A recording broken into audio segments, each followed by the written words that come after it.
Powered by Riverside FM. I have said plenty of times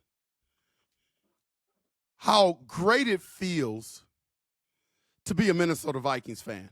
And all Minnesota Viking fans should feel this way.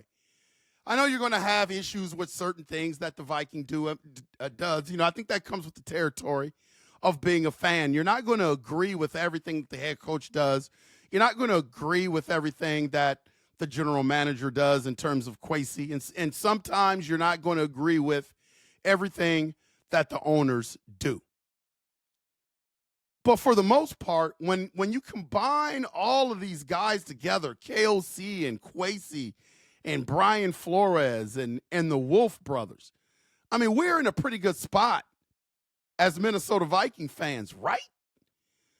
I mean, when you look at the Chicago Bears, their organization has been in flux for years. Now, you may think, well, they're on the right track of getting it together, but remember their general manager said, we're coming in to take over the North and we're not giving it back. Well, they haven't made that move yet. Now, whether they're going to be able to make that move in the future, maybe, but they haven't done it yet. Their organization is in flux. You've had, really the team to beat in the division, talking about the NFC North, has been the Lions over the last couple of years. The Lions have put together just a fantastic team. A coach that can motivate, really, really good coordinators that have gone on now to get head coaching jobs. So now their team has some question marks. Will they continue to operate at that high level with their head coach without the coordinators that they've had over the past couple of years? What are the Detroit Lions going to look like? So if you're a Detroit Lions fan, you have a little bit of worry.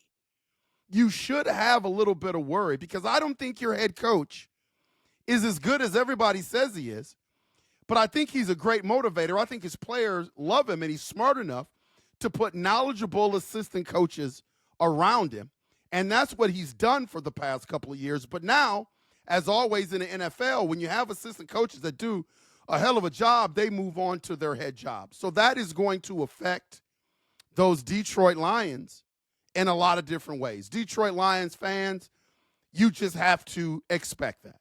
And then you have the Green Bay Packers. The Green Bay Packers don't have any ownership. And a lot of the Green Bay Packer fans, they think it's cute when they say that, the fans are the owners. And then you talk to some of these Green Bay Packer fans, and they have these, BS certificates that's claiming that they are owners of the team where they have no say. There's really no benefit of it at all. It's just something that you can stick on the wall in the frame and brag about over a couple of beers. And they think that's cute. But they've just invested a lot of money into a quarterback, $55 million, that there's still some questions about. They're not big players in free agency. Who knows what they're going to do in the draft? So I'm not saying that the Green Bay Packers should put their head in the sand. I mean, they're not one of the worst franchises in the league. I mean, these guys are always relevant. They win. I'm just saying you have some question marks going forward. And you compare those three teams to the Minnesota Vikings, man. I would rather be in the Minnesota Vikings shoes with the organizational leadership that we have. I would rather be in the Viking shoes than anybody else's shoes, especially with a future franchise quarterback like JJ McCarthy in the wings. It's really your only question mark. Financially, you're in good shape. Your books look good. You still, after having the fourth most salary cap money going into the offseason, you still have a buffer of money left. What the Minnesota Vikings are going to do with that buffer of money, I have no idea. But financially, you're in good shape. You've added great pieces to your team, but you didn't overextend yourself in terms of giving out bad contracts. Hats off to Kwesi Adolfo-Mensah in that situation. We're not overpaying for guys. If guys don't work out in terms of our free agency, we can get out of that contract. Really, the only guy that they paid a significant amount of money to is Will Fries. That's it. Everybody else has a reasonable contract that if things don't work out kind of in a year or two, we can get them out of there. It's the beauty of this thing. So now we have the 2025 draft coming up.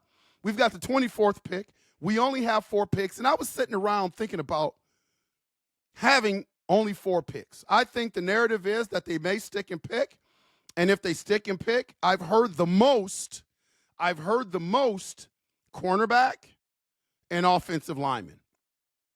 And it's really tempting to get a left guard, a stud left guard with the 24th pick, along with the pieces that we've put together, and along with the pieces that are returning in terms of O'Neal and Christian Darrisaw. And I hope that Christian Darrisaw comes back and he is close to the left tackle that he's always been. He's one of the top 5 left tackles in the league when he's healthy. I think when it comes to knees, I'm not as worried about JJ McCarthy's meniscus as I am about Christian Darrisaw's knee.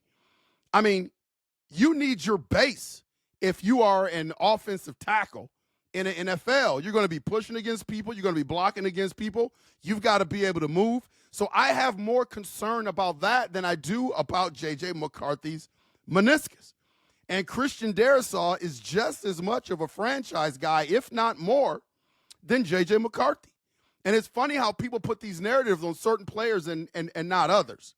Like I'm not losing any sleep over JJ McCarthy's knee.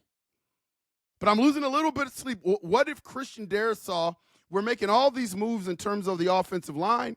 I mean, this dude tore his ACL. This was not a meniscus.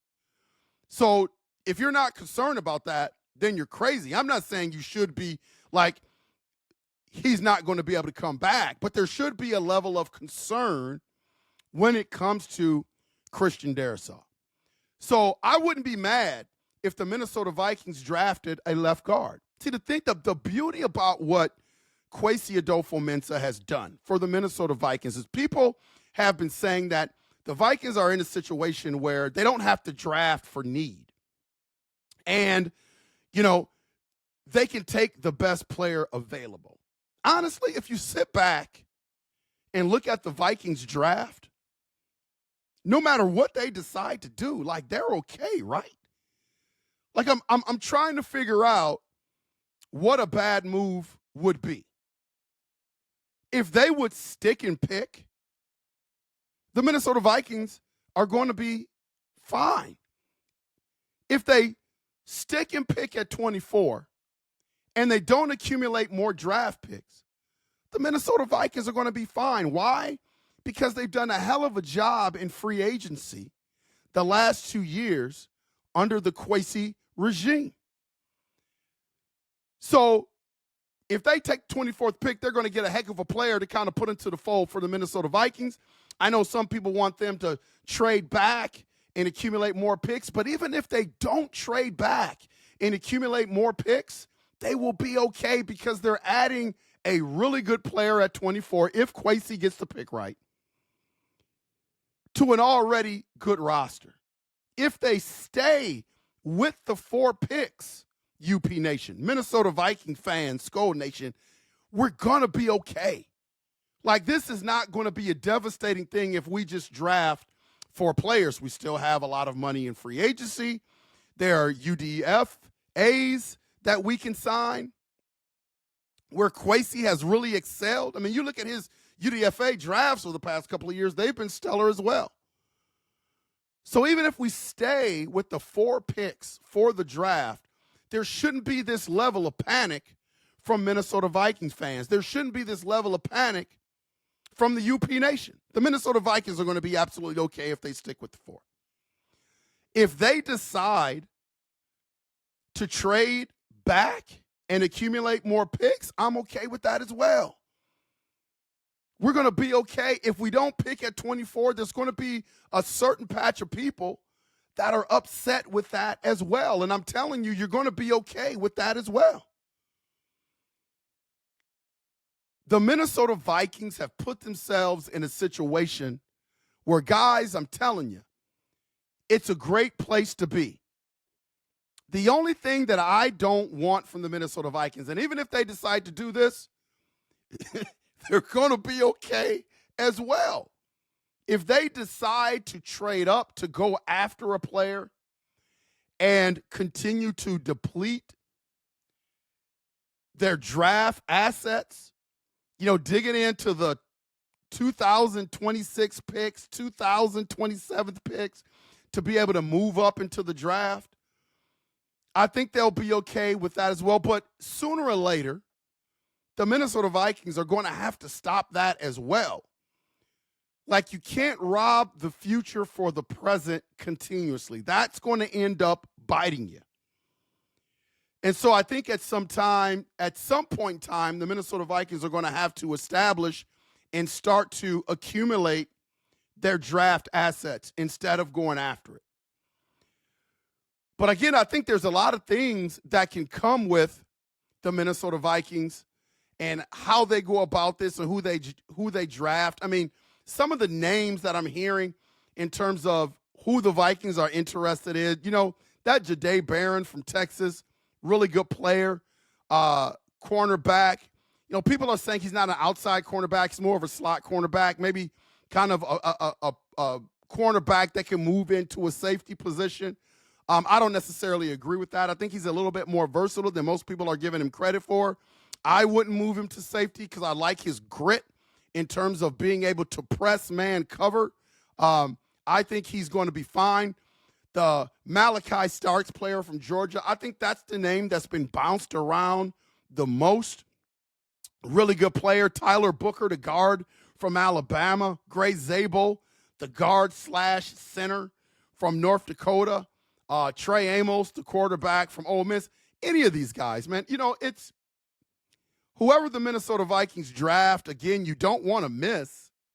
Kwesi has missed on a few, but I think Kwesi has also put us in a position where no matter which way the Vikings go, I think they're going to be okay.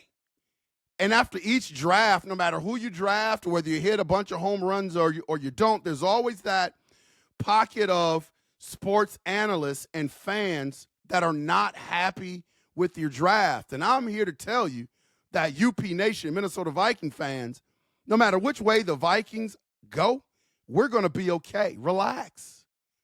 Kwesi has put us in a fantastic situation.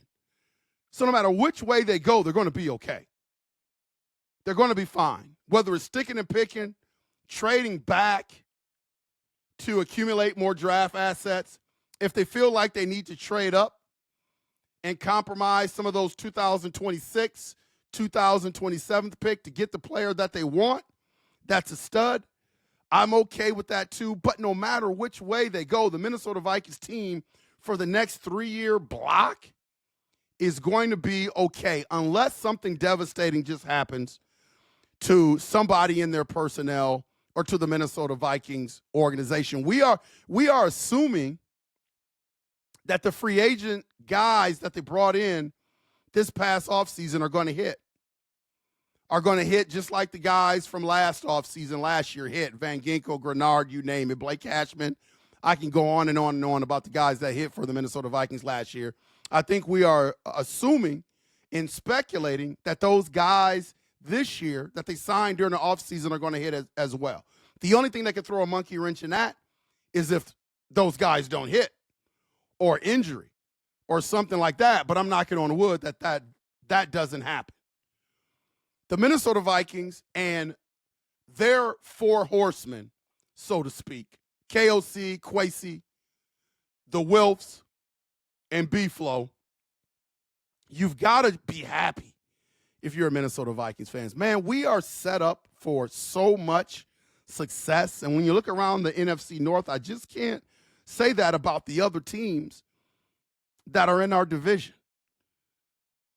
Like, I just think we're headed in the right direction, and it's just setting us up to be in that Super Bowl conversation, as I said before, for many years to come.